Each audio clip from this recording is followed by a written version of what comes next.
So one of the questions I'm asked a lot is what is the difference between a hardwood and a softwood cutting?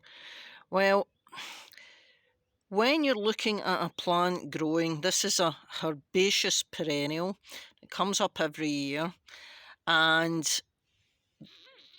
the tip of the plant, which is this bit, is the softwood. Now you can see how flexible that is. I can bend it around, and that is the new growth.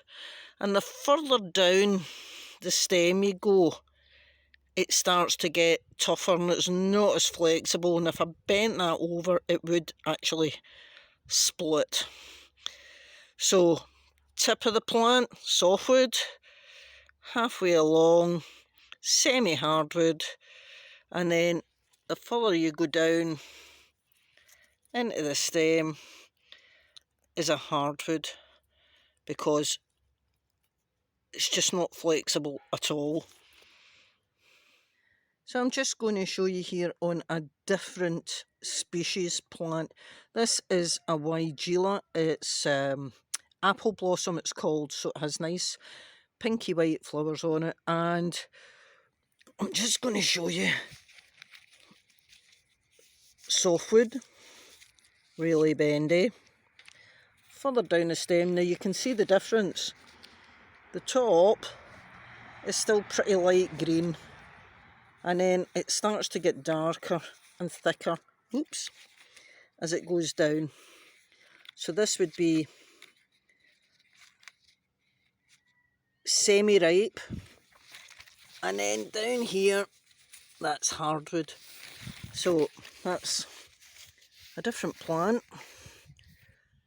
and this is roses.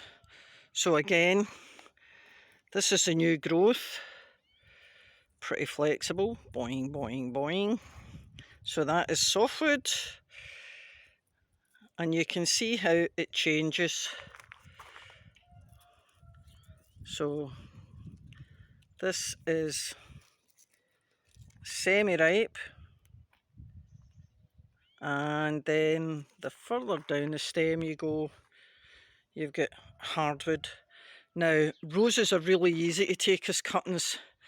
I tend to wait until they finish flowering, and then I'll take about 8cm lengths, strip the leaves off, cut the tip off, and plant them half their depth, again in a 50-50 mix of compost and grit or sand.